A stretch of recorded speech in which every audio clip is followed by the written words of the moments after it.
माननीय सभापति महोदय, अनुदान मांग संख्या 56 व 45 पर मुझे बोलने का अवसर दिया, जिसके लिए मैं आपका और हमारे प्रतिपक्ष के नेता का आभार व्यक्त करता हूं, धन्यवाद देता हूं। मांग संख्या 56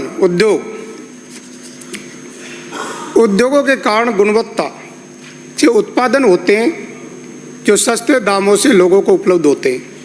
इससे लोगों का जीवन भी बेहतर होता है। उद्योग लगाने के लिए कच्चे माल की उपलब्धता, जमीन, पानी और श्रम शक्ति और परिवहन बाजार जैसी चीज़ों की आवश्यकता होती है।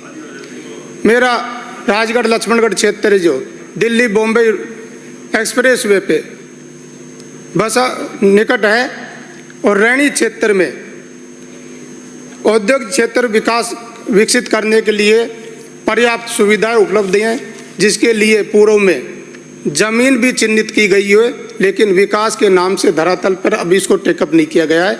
सरकार से आग्रह करूंगा माननीय मंत्री जी से इसे टेकअप करें।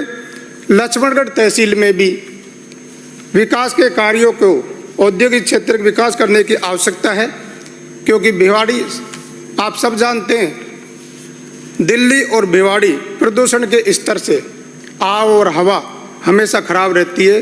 तो इसको उद्योगों को शिफ्ट करने के लिए हमारे वहाँ पर्याप्त संभावना है। इनको रैणी और लक्ष्मणगढ़ में विकसित करने के लिए सरकार का ध्यान आकर्षित कर जाऊँगा।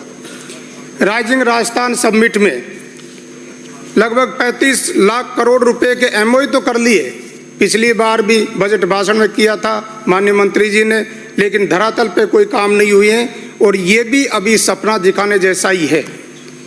हमारे माननीय सदस्य ने रफीक जी ने इससे संबंधित एमओयू से संबंधित क्वेश्चन किया, सरकार उसका उत्तर देने में से कतराती रही और उसको प्रश्न को ही हटा दिया कि एमओयू में सारी सूचनाएं उपलब्ध थी। फिर माननीय मंत्री जी वो डाटा दे रहे हैं, अखबार में प्रेषित कर रहे हैं, तो इनको देने में, प्रश्न का जवाब देने में क्या दिक्कत आ रही थी? तो ये सोचने का विषय है। जनता ये सारी बातें सुन रही है और आपके रिपोर्ट कार्ड भी तैयार कर रही है। कहाँ तक सपने दिखाओगे? सपनों का तो धरातल पे लाने के लिए आपको कुछ करना पड़ेगा, अंततः जनता आपका रिपोर्ट कार्ड खुद भरेगी। जनता रिपोर्ट कार्ड कृषि क्षेत्र में 5000 करोड़ का निवेश करने वाली आईटी कंपनी टेक्नोग्राम कंपनी थी और उसने जिला ही बदल लिया। खैरतल जिला के लिए थी, उसकी जगह कोटपुटली बहरोड कर लिया। ऐसे नाम बदलने की आदत है, ऐसे जिला बदलने की है, ऐसे ही आपके उद्योग धरातल पर आएंगे। माननीय मंत्री जी से निवेदन है कि आप स्मार्ट हैं, लेकिन कुछ उद्योग क्षेत्र में संभावनाएं तलाशें। युवाओं को रोजगार देने के लिए एक कानून बनाने की आवश्यकता है। लोकल क्षेत्र के लोगों को उसमें रोजगार नहीं दिया जाता, जबकि भूमि और आब हवा हमारे क्षेत्र की खराब होती है। उसके बाद रोजगार के लिए उनके लिए कोई कानून लाया जाए, जिससे क्या स्थानीय युवाओं को उसमें रोजगार में दिया जाए। राजस्थान सरकार ने, भारत सरकार ने 2 करोड़ युवाओं को रोजगार देने का वादा किया। राजस्थान सरकार भी भारत सरकार के पद्धतियों पे चलते हुए नौकरी रोजगार के नाम पे युवा को ठग रही है। कोई काम नहीं दे रही, कोई रोजगार नहीं दे रही।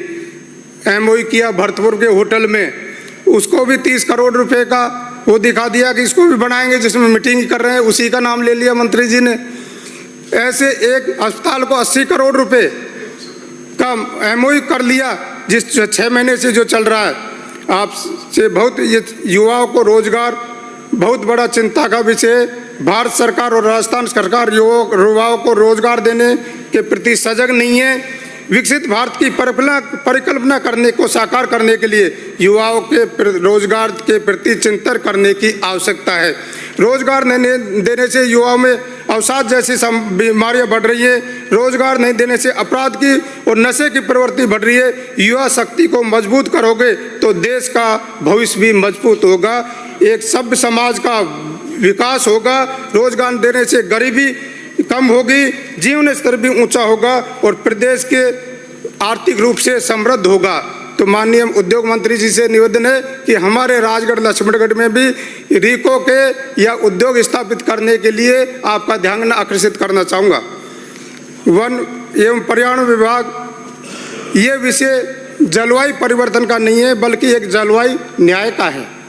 सरकार वर्तमान पीढ़ी के समृद्ध प्राकृतिक संपदा की दृष्टि के रूप में काम करे, जिससे क्या है ये संपदा भविष्य की पीढ़ियों को उपलब्ध हो सके। लेकिन सरकार अवैध खनन, चाहे बजरी का अवैध खनन का मामला हो, पूर्ण तरह से फैल रही है। सरकार लचर नीति है और पर्यावरण अपना संतुलन खोता जा रहा है। वृक्षारोपण अभियान के लिए 7 करोड़ का वादा करके और आंकड़े दिखाए 10 करोड़ लगा दिए। मैं माननीय मंत्री जी से, वन मंत्री जी से निवेदन करना चाहूँगा, पर्यावरण की समस्याओं के लिए राजस्थान सरकार ने सितंबर 1983 में पर्यावरण विभाग की स्थापना की थी और जब से बहुत पहले से वन विभाग है जो पौधारोपण कर रहा है। ये सोचने का विषय है, अगर 10% पौधे भी जीवित रह जाते तो आज वन विभाग और आरक्षित क्षेत्र में आपको अंगुली रखने के लिए जगह नहीं मिलती। ये सत्यता से परे है, आंकड़े दिखाने का खेल है। या आंकड़ों से ऊपर उठने की जरूरत है पर्यावरण का संतुलन बनाने के लिए। अवैध खनन के लिए नाम से खेतीबाड़ी काम करने वाले ट्रैक्टर ट्रॉलियों को जब्त करते हैं और अवैध वसूली की जा रही है। राजस्व वसूली का धंधा करा रहे हो। 5 विभाग ऐसे हैं जो गरीब लोगों को लूट रहे हैं, वन विभाग, पुलिस, खनन, परिवहन और राजस्व विभाग। और गरीब लोगों के खिलाफ खाली ट्रैक्टर जो चल रहे हैं खेतीबाड़ी के काम के लिए, उनको पकड़ के FIR दर्ज करा लेते हैं। ये गरीबों लोगों के लिए अन्याय है। मैं आपसे निवेदन करना चाहूँगा कि प्रधानमंत्री आवास योजना के घर और आवास विकास की योजना है, लेकिन गरीबों के लिए पत्थर नहीं है।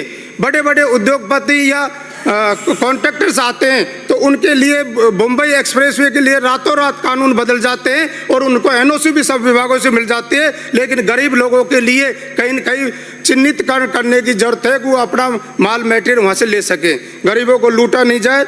वर्षों से बसावट हो रही है गाँवों की, जो वन विभाग क्षेत्र में जाके दिखा के उनके पट्टे आज तक जारी नहीं किए जाते। तो इसके लिए ठोस नीति और वो बनाने की जरूरत है। गरीब लोगों के लिए जहाँ बसे हुए हैं उनको आप हटा भी नहीं सकते और निकाल भी नहीं सकते, लेकिन उनको पट्टे दिलाने का कार्य सरकार से मेरा आग्रह, पट्टे दिलाने का काम करे। अरावली क्षेत्र की श्रेणियों में बसवा हुआ राजगढ़ लक्ष्मणगढ़ क्षेत्र हरित आवासीय विकास परियोजना में राजगढ़ के माचाड़ी घाटी, राजगढ़, रैणी क्षेत्र को माननीय मंत्री जी से ध्यान आकर्षण करना चाहूँगा कि इस योजना में इनको भी लाभान्वित करने के लिए जोड़ने का, अपने प्रत्युत्तर में जवाब देने का निवेदन करना चाहूँगा। पहाड़ों में कानेटी क्षेत्र में बचे हुए पहाड़ों में चेक डैम बनाने का आग्रह भी करूँगा और माननीय मंत्री जी से निवेदन करूंगा। स्टेट टाइम की जो सड़कें बनी हुई है, चाहे काली घाटी सड़क हो, चाहे पांडुपोल सड़क हो, चाहे भरतरी बाबा की सड़क हो, चाहे थानागाजी रोड हो, ये स्टेट टाइम की है और इनकी सीमांकन भी निर्धारित है। उसमें इन सड़कों का रखरखाव नहीं करने देते PWD से। आपका सोच में बदलाव और सोचने की जरूरत है कि इनके अगर मेंटेनेंस करने से प्रदूषण कम होगा, लेकिन धूल उड़ती है, गुब्बारे उड़ते हैं, उससे प्रदूषण ज़्यादा होता है। व्हीकल मेंटेनेंस कॉस्ट भी बढ़ती है और उससे फ्यूल कंजप्शन भी ज़्यादा होता है। इसलिए आपसे निवेदन करना चाहूँगा, इनमें मेंटेनेंस के लिए परमिशन दिलाने की आवश्यकता है। माननीय मंत्री जी से मैं निवेदन करना चाहूँगा कि सोलर प्लांट के लिए कंपनियां काट रही हैं अंधाधुंध खिजड़ी के पेड़ों के लिए। श्री अंशुमान सिंह भाटी। सभापति महोदय, अभी 1 मिनट।